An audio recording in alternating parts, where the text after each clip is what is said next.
ئاوارەی و دەربەدەربوونی کوردانی دانیشتووی قەزای خورماتوو جگەلەوەی ماڵوێرانی بەدوای خۆی داهێنا کێشە و دەرهاوێشتەی دیکەشی لێکەوتەوە. یەکێک لەو کێشانەش دواکەوتن و لەدەستدانی خوێندنی ئەم ساڵە بۆ قوتابیانی قەزاکە کە یەکێکە لەو کەلێنانەی پڕکردنەوەی ئەستەمە.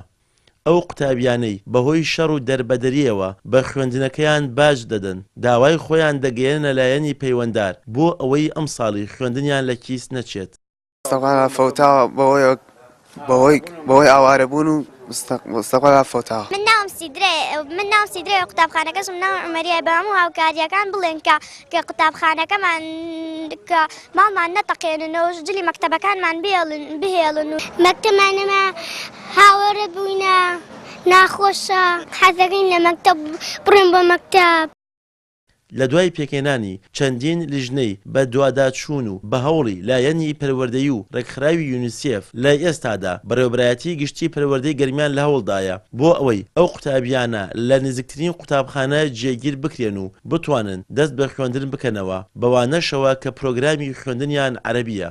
ئەمە بە ئەرکی سەرشانی خۆمان زانین کە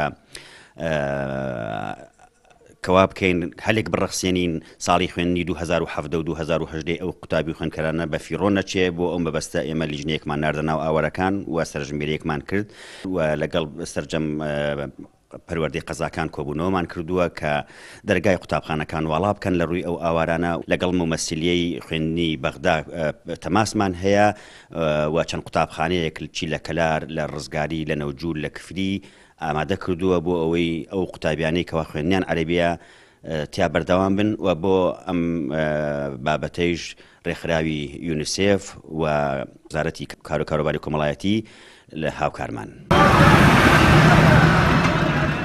لە دوای ڕووداوەکانی 16 ئۆکتۆبەر و بەهۆی ئاوارەبوونی سەدان خێزانی کوردی دانیشتووی قەزای خورماتوو لە ئێستادا نزیکەی 6,000 خێزان لە سنووری گەرمیان گیرساونەتەوە. زیاتر لە 3,500 قوتابیش لە هەردوو بەشی خوێندنی کوردی و عەرەبی لە خوێندن بێبەش بوون. بەڵام وەک لایەنە پەیوەنددارەکان دەڵێن هەنگاوی جدی نراوە بۆ ئەوەی ئەم ساڵی خوێندنی ئەو قوتابیانە نەفەوتێت و بتوانن لە سنووری پەروەردەی گەرمیان درێژە بە خوێندن بدەن. پشتیوان وەنداوی کەناڵی ئاسمانی پەیام گەرمیان.